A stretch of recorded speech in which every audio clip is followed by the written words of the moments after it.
Namam Vishnu Padaya Ghora Prestaya Bhutare Shrimati Bhakti Pramodaya Puri Goswami Namine. Namam Vishnu Padaya Krishna Prestaya Bhutare Shrimati Bhakti Vedanta Swami Namine. Namam Vishnu Padaya Krishna Prestaya Bhutare Shrimati Bhakti Pragyana Keshavati Namine. Namam Vishnu Padaya Krishna Prestaya Bhutare Shrimati Bhakti Rakshaka Shiradev Goswami Namine. Namam Vishnu Padaya Krishna Prestaya Bhutare Shrimati Bhakti Siddhanta Sarasvati Namine. Jai Shri Krishna Chaitanya Prabhu Nityananda Shri Advaita Gadadhar Shivasadi Gaura Bhakta Vrinda. Hare Krishna Krishna Krishna Hare Hare Hare Rama Rama Rama Hare Hare. Vrindaye Tulasi Devyaye Priyaye Keshavasya Cha Krishna Bhakti Pratyadevi Satyavate Namo Namaha. Vanchakarpatarubhyacha Kripa Sindhu Vyayevacha Patitanam Pavanebhyo Vaishnavebhyo Namo Namaha.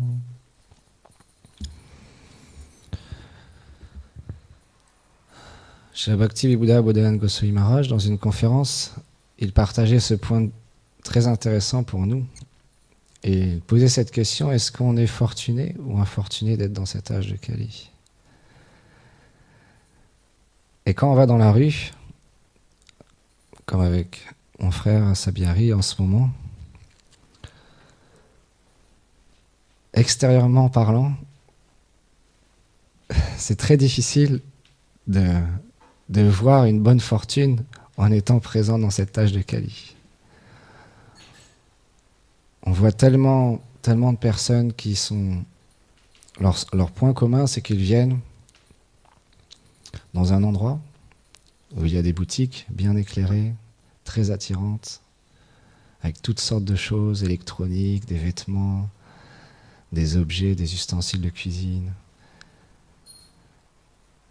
des CD, des DVD, toutes sortes de choses. Et c'est immense, c'est un endroit très grand. Et toutes ces personnes, ils viennent dans cet endroit et ils achètent des choses qui vont avoir un début. C'est expliqué, on regardait un reportage avec Janava Devi sur la nature du bonheur. Ils avaient fait une expérience en prenant des personnes, en leur demandant de choisir entre deux tableaux, deux photos ou tableaux qu'ils affectionnaient particulièrement, et de les placer à un endroit pour qu'ils puissent les voir tous les jours et faire une expérience sur la quantité de bonheur ou de joie qu'ils expérimentent tous les jours en regardant ce tableau. Et chaque personne exprimait la même chose, c'est qu'au bout d'une semaine, tous les jours, comme c'est le tableau qu'ils avaient choisi, alors il y a certaines personnes qui expliquaient qu'elles avaient du mal à faire un choix déjà, entre deux choses. Donc pour elles, déjà, c'était très difficile de choisir entre deux photos ou tableaux qu'elles affectionnaient particulièrement. Mais comme le jeu demandait qu'ils choisissent, alors ils ont choisi un tableau, mais tous les jours, ils se demandaient quand même, est-ce que j'aurais pas dû choisir l'autre? Donc il y avait l'autre quand même qui était encore dans le mental de la personne, à se poser la question, mais peut-être que j'aurais plus de plaisir ou de bonheur, de joie à regarder l'autre tableau. Pourquoi j'ai choisi celui-ci? Mais quand même, j'ai choisi celui-ci, alors il y a une sorte de bonheur. Et les jours passaient, et au bout d'une semaine ou 2 semaines, suivant les personnes, elles partageaient qu'effectivement, au bout d'un certain temps, le bonheur qu'elles expérimentaient décroissait. On dit décroissait? Pour finir comme une banalité, une normalité. Et c'est ce que tous ces objets que les personnes ont en point commun, qui viennent chercher, acheter, c'est qu'effectivement, il y a un plaisir, il y a une sorte de... On voit, les gens ont tellement de sacs dans les mains, et ils sont tellement joyeux, euphoriques d'aller acheter des choses. Mais c'est tellement limité. Ça a un début, un milieu, et ça aura une fin. Donc le bonheur expérimenté avec ces choses qu'on obtient, il est tellement limité. Mais quand on se trouve dans la rue en observant ce monde, en regardant autour de soi la pluie qui tombe alors qu'on a envie de faire un service, mais il y a un obstacle qui vient, il y a tellement de difficultés physiques, le corps est tellement limité. On aimerait tellement faire plus pour servir le maître spirituel, pour servir Shri Chaitanya Mahaprabhu. Mais même ce corps, Jai Shishinita Vijambar Shinandaya Shidagopal, Shishi Radha Madan Mohan Ki Jai.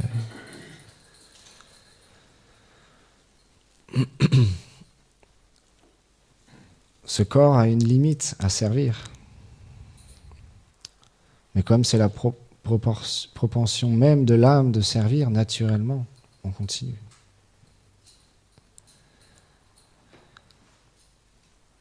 Mais quand on retrouve nos frères, nos sœurs, ou quand même on retrouve un frère après 1 heure ou 2 heures passées dans la rue à côtoyer des âmes spirituelles qui ont Krishna dans leur cœur, qui sont des dévots du Seigneur. Mais ce désir de le servir et d'être en connexion avec un lien d'amour avec lui n'est pas encore éveillé. Mais il est là. Il y a un respect qui est là. Mais il y a une déchirure intérieure de ne pas pouvoir relationner avec toutes ces personnes. On partageait avec Rasa Bihari en rentrant dans le métro, mais on voyait il y a tellement de monde autour de nous, et si seulement on pouvait avoir une vision autre que simplement le corps externe de toutes ces personnes, voir leur réalité, voir leur beauté éternelle, quelle qu'elle soit.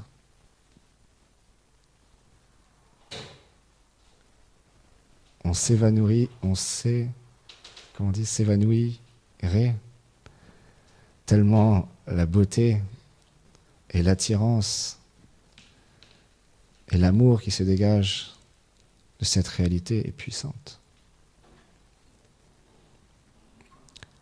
Mais naturellement, quand on retrouve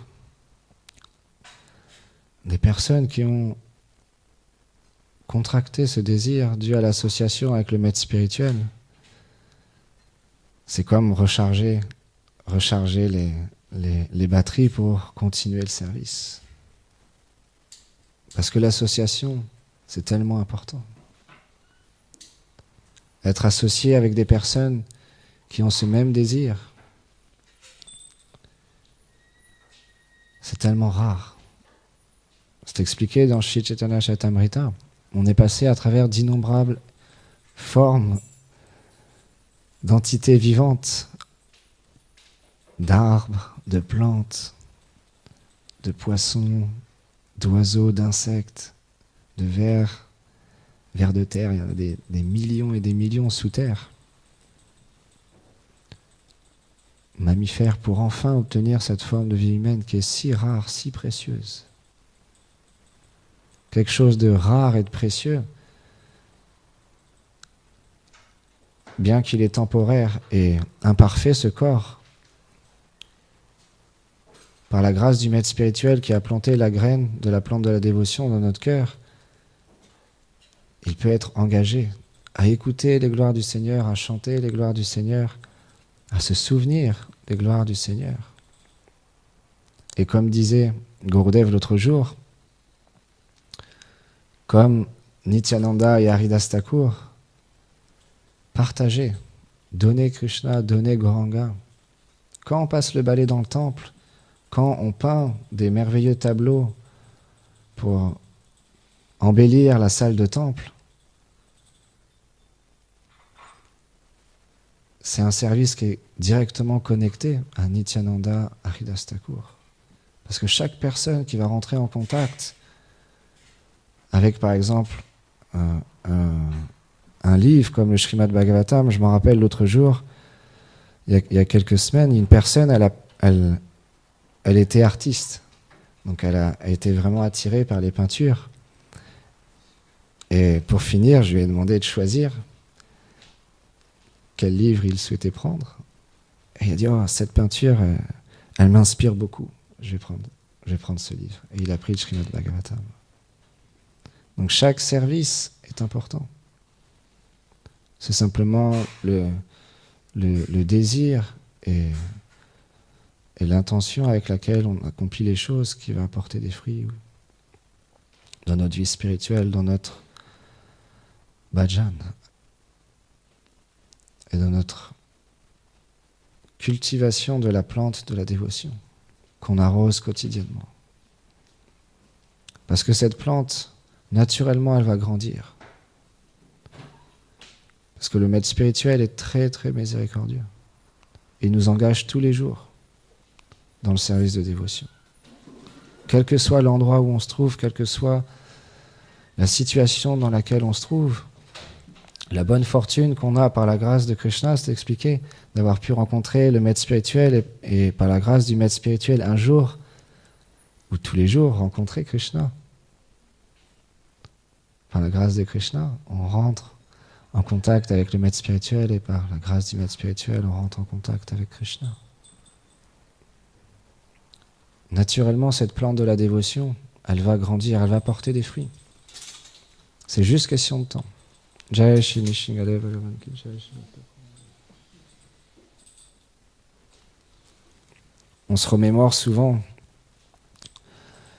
ce merveilleux divertissement où il faut absolument cultiver le désir et en étant patient en même temps. Simplement, quand Krishna a le désir, les choses se manifestent. Quand Radharani le désir, quand Nitai Gauranga, alors les choses se manifestent dans notre cœur. Et comme on chantait ce matin, quand Govinda Maharaj il explique dans une conférence, c'est les pleurs qui vont attirer Krishna.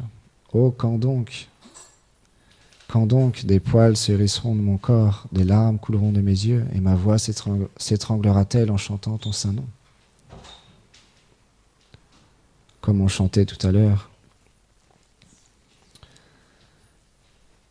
tes saints noms sont purs et ils sont tellement attirants. Govinda, Krishna, Madhava, Gopinath. Tes saints noms sont complets. Et ils nous attirent. Donc Govinda Maharaj, il expliquait que Krishna nous attire de deux manières dans ce monde. C'est à travers son bhakta, son pur dévot, et à travers son saint nom. Quand on rencontre un Vaishnava, on devient attiré.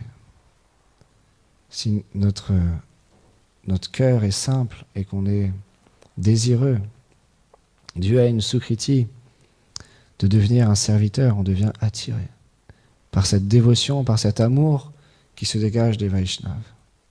Parce que les Vaishnavas, ils sont emplis de cet océan d'amour et de cette extase à servir le couple divin. Et ça déborde comme un volcan. Comme partagé, c'est contagieux. C'est la maladie contagieuse transcendantale que les Vaishnavas ont en eux. Il y a la maladie matérielle qui est contagieuse, que quand il y a un frère ou une sœur commence à tousser ou à éternuer, alors toute la communauté en prend un petit peu pour soi. Mais il y a la maladie transcendantale des Vaishnavas, contagieuse, qui déborde de leur cœur, qui fait qu'on devient attiré. Et ce désir-là, il dépend pas d'une qualification. Il dépend aucunement de notre qualification. Parce que, à travers ce divertissement, Mahaprabhu, Nitai, ils nous ont montré. On est tous des jagai et des madai. Quel péché, quelle chose je n'ai pas fait dans ce monde, dans cette vie ou dans les vies suivantes. Oh Nitai, oh Goranga, j'ai tout fait. Si tu cherches quelqu'un, tu es le sauveur des plus déchus, tu cherches quelqu'un d'extrêmement déchu.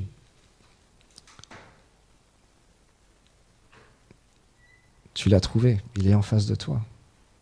Parce qu'il n'y a rien que je n'ai pas commis. J'ai tout fait. Et je continue. S'il te plaît, sauve-moi. Aide-moi à comprendre ma relation éternelle avec ce couple divin. Et quand ce désir graduellement augmente, alors comme Dhruva Maharaj, on devient de plus en plus déterminé. Dhruva, ça veut dire la détermination. Je veux obtenir Krishna.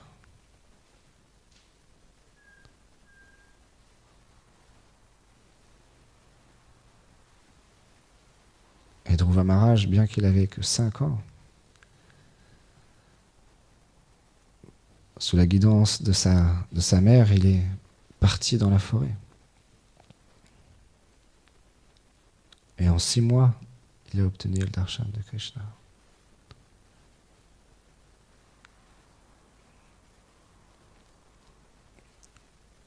Et il faut être patient, comme Savari. Il y a une très belle histoire, divertissement d'une une jeune fille. Elle devait se marier. Ses parents avaient décidé qu'elle devait se marier. Mais son souhait, c'était de servir les Vaishnavas.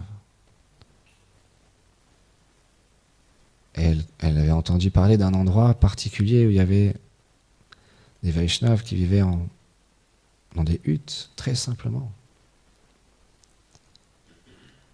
Elle s'est sauvée. Et en ce temps-là, les femmes ne pouvaient pas approcher les renonçants avec une proximité intime. Elle est donc restée à l'écart de l'endroit où ils vivaient. Elle les observait.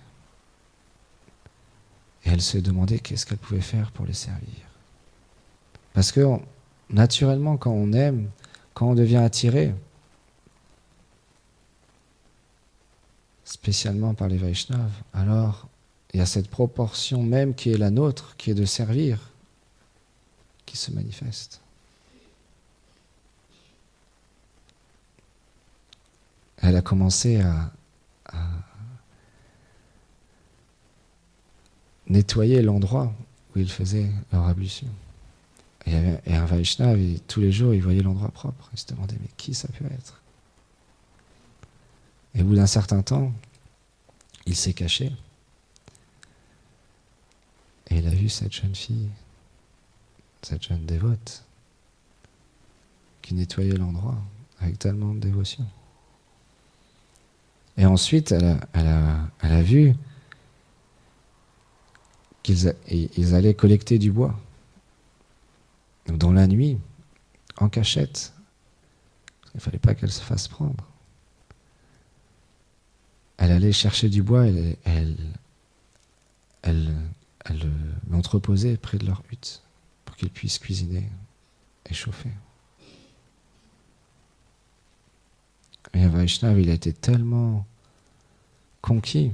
Gurudev expliquait, avant même de désirer voir Krishna, on doit être vu par Krishna. Krishna nous observe. Krishna observe le service qu'on fait quotidiennement. Il observe chaque pas, chaque seconde de notre vie. Il nous connaît mieux que quiconque. Il nous connaît mieux que nous-mêmes.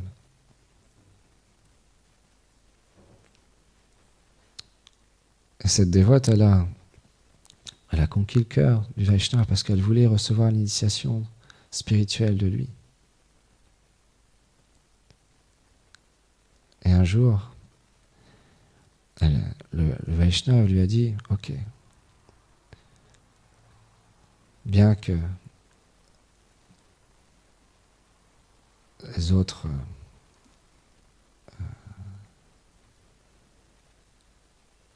Vaishnavas présents refusaient d'avoir cette association avec une femme, lui donner refuge, il lui a dit, ok, maintenant, je vais te donner l'initiation spirituelle. Et là, quand elle a entendu ça, elle a débordé de joie. Elle était complètement en bliss. Et il lui a dit d'aller faire ses ablutions et de revenir. Et elle avait plusieurs possibilités pour aller à différents endroits pour prendre un bain. Et il y en avait un qui était plus proche. Mais elle savait qu'il y avait probablement un renonçant à ce moment précis de la journée. C'était donc pas forcément propice qu'elle vienne au même moment. Mais son désir était tellement intense de recevoir l'initiation de son maître spirituel qu'elle s'est dit, oh, peut-être pas, peut-être qu'il n'y aura personne. Elle a commencé à courir et elle tombait d'extase en allant vers cet endroit. Et quand elle a fait ses ablutions, elle est ressortie un renonçant qui l'a vue et qui a été extrêmement violent avec elle, physiquement.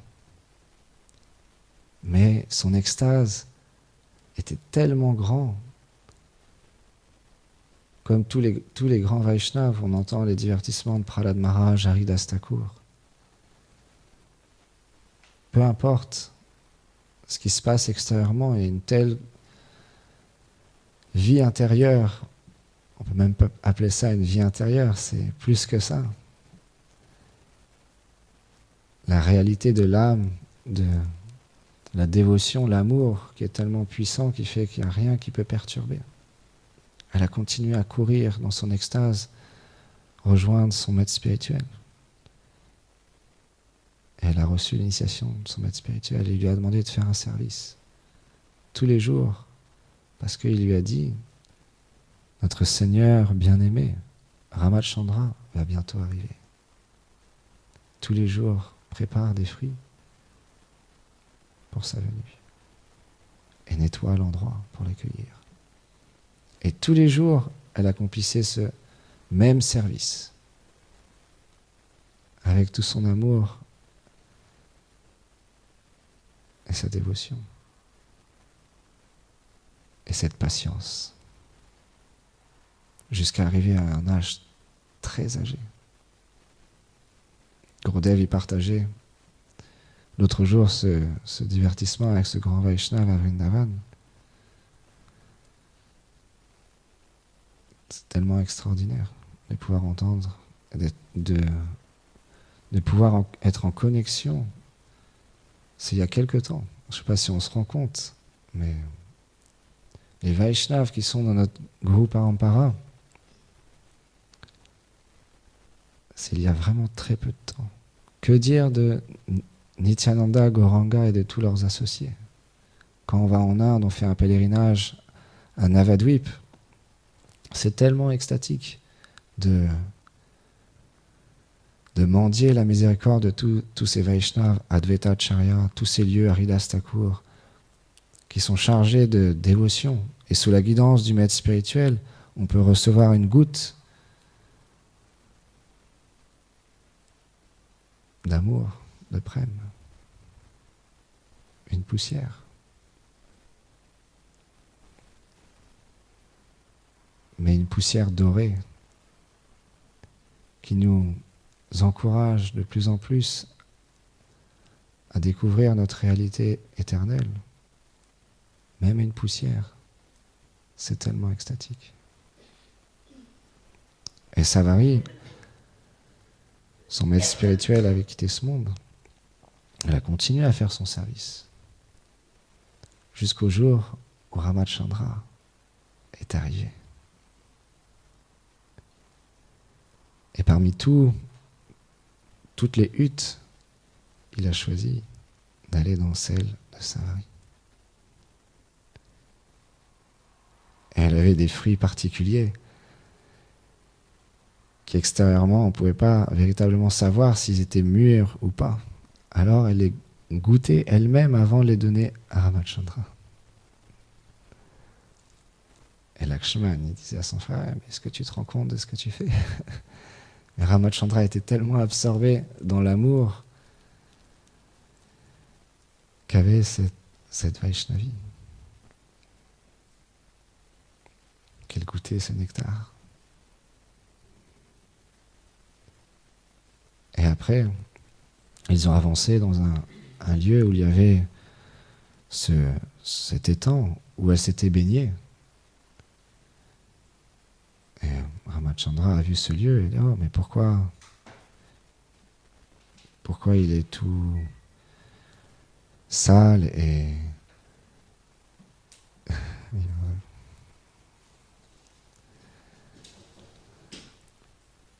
une odeur nauséabonde se dégage de cet endroit.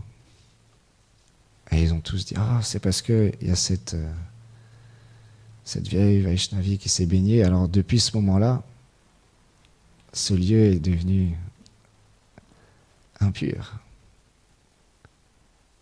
Et là, Ramachandra a dit non, c'est à cause de vos péchés, de vos offenses, que ce lieu est comme ça.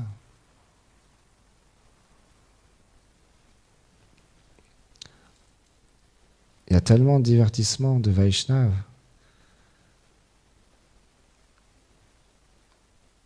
où on se rend compte qu'extérieurement, on ne sait pas qui est qui. C'est tellement difficile de reconnaître un Vaishnav. Bhagavata Maharaj, on lui a posé la question, comment reconnaître un Vaishnav? Parce qu'on a des yeux impurs, on est inqualifié. Comment avec nos yeux on peut reconnaître un Vaishnav? Nos yeux sont emplis de défauts, emplis de concupiscence, d'envie. Comment on peut reconnaître un Vaishnav? Et il répond, on ne reconnaît pas un Vaishnav avec nos yeux, mais avec nos oreilles. Écoutez comment il parle, il glorifie le couple divin 24 heures sur 24. 24 heures sur 24. Parce que Rupa Goswami, il a dit, on ne doit pas prêter attention. Parce que bien que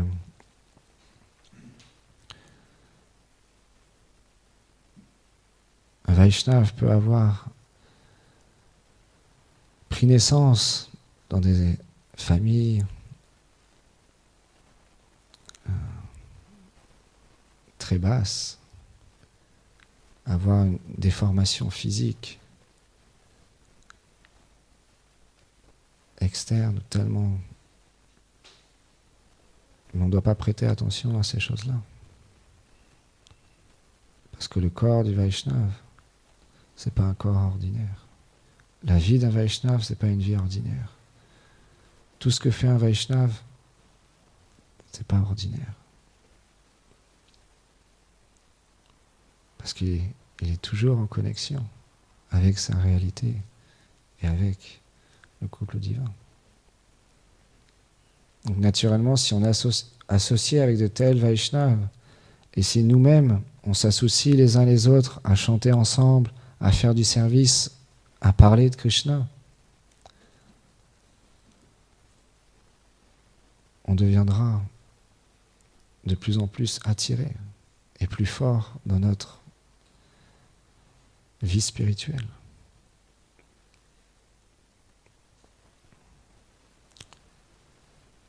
C'est pour ça que je vous remercie tous et toutes